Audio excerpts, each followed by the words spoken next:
Pero nung ginamit mo, may preno pa. Meron pa. May preno pala eh. Ba't sabi niya wala na raw preno? Inalis ko muna saglit eh. Hindi ko alam na gagamitin niya eh. Hindi naman sa preno yun eh. I-ship mo lang ng gear para bumilis ka. Para dun pa yun? Eh, binaklas ko eh. Uy, dahil mong tropa dyan ha. Ba't di ka naglalaro? Ano yan? Nalaglag ako sa bike eh. Hello sa inyo guys. So, dito tayo ngayon na not so very good morning. Kasi, ito, yan, mga bikes. Meron akong isang biniling bike para sana sa supporter na nangihingi. Kaso, wala na, hindi ko na napakita dahil warak-warak na.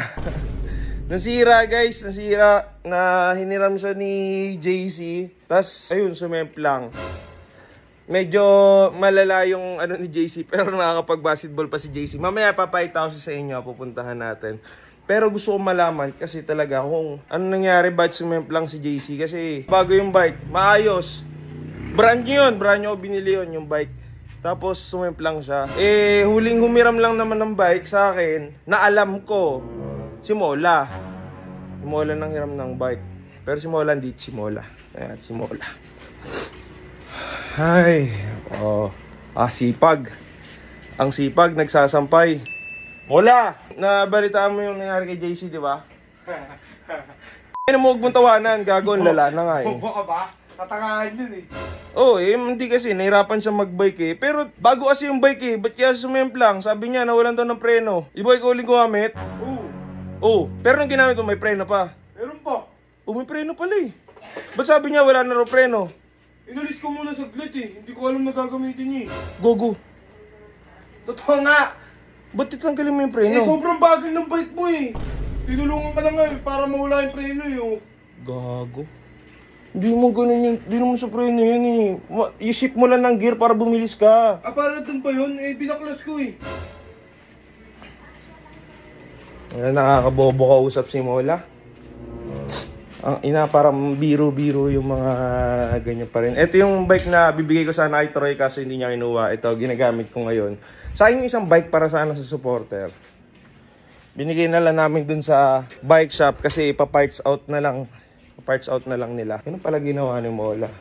Napapahita ko sa inyo si JC. So, magbabike lang muna ako. Medyo di ko pa kaya mag-vlog ng habang nagbabike. So, papakita ko na lang kapag nandun na ako. Nasa court kasi sila ngayon naglalaro. Papakita ko sa inyo si JC guys kung anong itsura ni JC ngayon. Na dahil dito ay Mola. Na tinanggal niya to yung preno para bumilis. Tingnan mo naman. Ilan na yung gears niyan? Malaki na rin naman yung plato niyan. Ang problema niya, hindi niya sinishift. Ito may shifter naman yan. Shifter yan. Para bumigat yung padjak mo. Ewan ko dito kay Mola. Guys, update ko kayo kapag nandun ako sa court. In 3, 2, 1. Yun guys, dito na tayo. Dala natin ang ating bike. Ayan, dito tayo. Nakikita ko si JC. Pero hindi siya naglalaro, nakaupo lang. Para nasa reserve player lang siya. Ito siya, dito siya banda. Lalapitan natin siya guys, pero hindi ko na siya kakausapin ng one-on-one kasi medyo parang na-trauma si JC. Pero yung sugat niya guys, sobrang laki kasi talaga. Pero tinutulungan naman namin siya sa bills niya. Sa pambili niya ng mga gamot para gumaling agad yung sugat niya. Pero yan, naglalaro sila. Lapit tayo guys, lapit. Ayun, tinatawag tayo. CJ daw, CJ. Lapit tayo guys.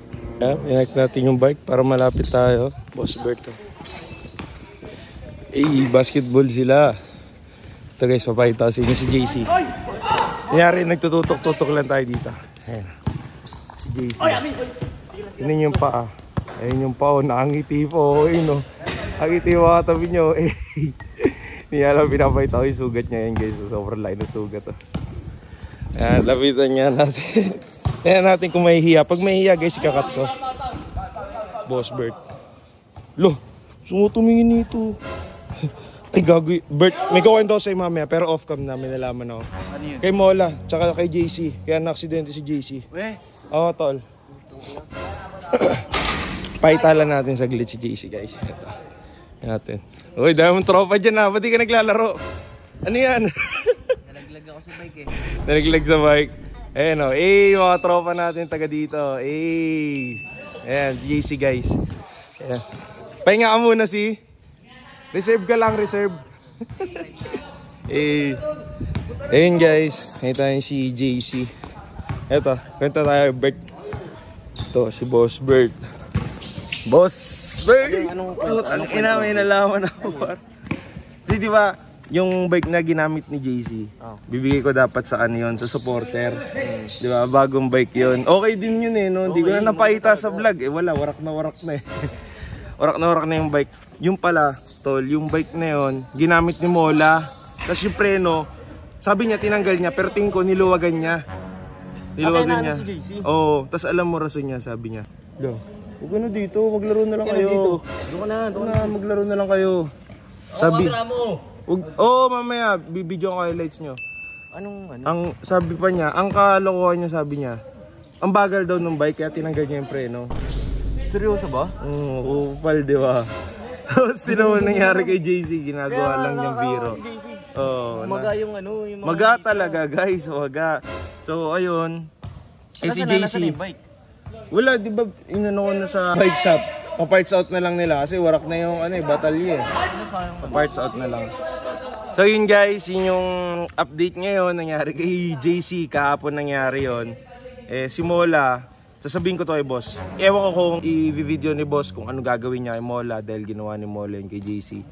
Pero si JC, tulungan na natin maka-recover. Di ko na ipapakita yung sugat niya guys kasi bawal pakita sa... laki. Oo. Tsaka bawal siya ipakita sa Facebook guys. Sobrang laki nung sugat ni JC. Tapos, yun. Ganun na lang, update lang.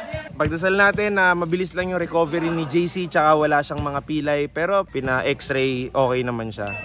So, yun lang guys. Let's go.